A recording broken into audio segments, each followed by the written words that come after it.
നമസ്കാരം. ലോക പ്രതിരോധ ഭൂപടത്തിൽ ഇന്ത്യയുടെ കരുത്ത് ലോകം വീണ്ടും അംഗീകരിച്ചിരിക്കുകയാണ്. 2026 ഗ്ലോബൽ ഫയർ പവർ ഇൻഡെക്സ് പുറത്തു വരുമ്പോൾ ലോകത്തെ ഏറ്റവും ശക്തമായ 4ാമത്തെ സൈനിക ശക്തിയായി ഇന്ത്യ തങ്ങളുടെ സ്ഥാനം ഉറപ്പിച്ചു കഴിഞ്ഞു. എന്നാൽ മറുവശത്ത് ഇന്ത്യയുടെ അയൽരാജ്യമായ പാകിസ്ഥാന് ഇത് കനത്ത പ്രഹരത്തിൻ്റെ കാലമാണ്. വെറും 2 വർഷം മുൻപ് 9ാം സ്ഥാനത്തുണ്ടായിരുന്ന പാകിസ്ഥാൻ ഇപ്പോൾ 14ാം സ്ഥാനത്തേക്ക് കൂപ്പുകുത്തിയിരിക്കുകയാണ്. എന്തുകൊണ്ടാണ് ഇന്ത്യ ഇത്രയധികം മുന്നേറുന്നത്? പാകിസ്ഥാന്റെ പതനത്തിന് പിന്നിലെ യഥാർത്ഥ കാരണങ്ങൾ എന്താണ്? ഓപ്പറേഷൻ സിന്ദൂർ ഉൾപ്പെടെയുള്ള നിർണായക സംഭവ വികാസങ്ങളിലൂടെ നമുക്ക് ഈ മാറ്റങ്ങളെ വിശകലനം ചെയ്യാം. അമേരിക്ക, റഷ്യ, ചൈന എന്നീ വൻ ശക്തികൾക്ക് തൊട്ടു പിന്നാലെ കരുത്തുറ്റ പവർ ഇൻഡെക്സ് സ്കോറോടെയാണ് ഇന്ത്യ 4ാം സ്ഥാനത്ത് തുടരുന്നത്.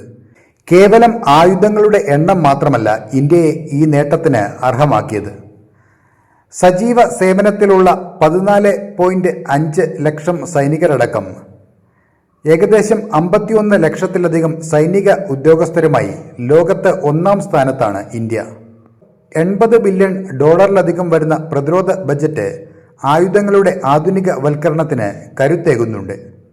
ആത്മനിർഭർ ഭാരത് പദ്ധതിയിലൂടെ തേജസ് യുദ്ധവിമാനങ്ങളും INS വിക്രാന്ത് പോലുള്ള വിമാനവാഹിനി കപ്പലുകളും ഇന്ത്യ സ്വന്തമായി നിർമ്മിക്കുന്നുണ്ട്. പാകിസ്ഥാന്റെ കാര്യം എടുത്താൽ ചിത്രം തികച്ചും വ്യത്യസ്തമാണ്. 2024 9ാം സ്ഥാനത്തായിരുന്ന അവർ 2025 12ാം സ്ഥാനത്തേക്കും ഇപ്പോൾ 2026 14ാം സ്ഥാനത്തേക്കും വീണു. ഇതിന് പ്രധാനമായും 3 കാരണങ്ങളാണുള്ളത്. പുതിയ ആയുധങ്ങൾ വാങ്ങാനോ ഉള്ളവ പരിപാലിക്കാനോ കഴിയാത്ത വിധം പാകിസ്ഥാൻ കടക്കണിയിലാണ്.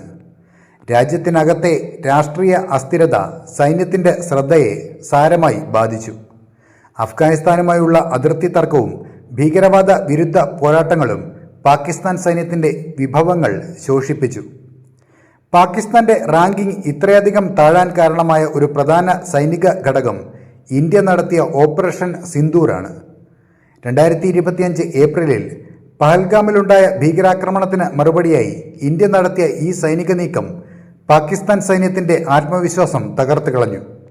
മെയ് മാസത്തിൽ നടന്ന ഈ ഓപ്പറേഷനിൽ പാകിസ്ഥാനിലെയും പാക് അധീന കാശ്മീരിലെയും ഭീകരത്താവളങ്ങൾ ഇന്ത്യ തകർത്തു കളഞ്ഞു.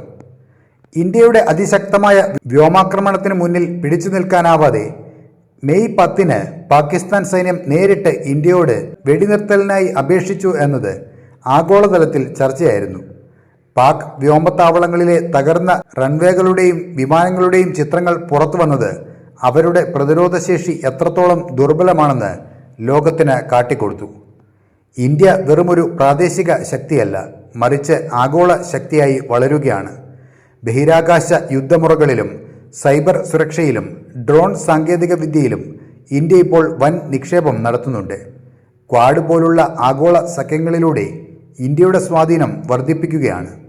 അതേസമയം ചൈന നൽകുന്ന ആയുധ സഹായങ്ങൾ കൊണ്ട് മാത്രം പാകിസ്ഥാന് ഇനി അധികകാലം പിടിച്ചു നിൽക്കാനാവില്ലെന്ന് പ്രതിരോധ വിദഗ്ധർ വിലയിരുത്തുന്നു. ഗ്ലോബൽ ഫയർ പവർ റിപ്പോർട്ട് നൽകുന്ന സൂചന വ്യക്തമാണ്. കൃത്യമായ പ്ലാനിങ്ങും സാമ്പത്തിക അടിത്തറയും തദ്ദേശീയമായ സാങ്കേതിക വിദ്യയും ഉണ്ടെങ്കിൽ മാത്രമേ ഒരു സൈന്യത്തിന് ലോകത്തിൻ്റെ നെറുകയിൽ എത്താൻ സാധിക്കൂ. ആ പാതയിൽ ഇന്ത്യ ബഹുദൂരം മുന്നിലാണ്. അപ്പോൾ മറ്റൊരു വാർത്തയുമായി വീണ്ടും കാണാം. നന്ദി.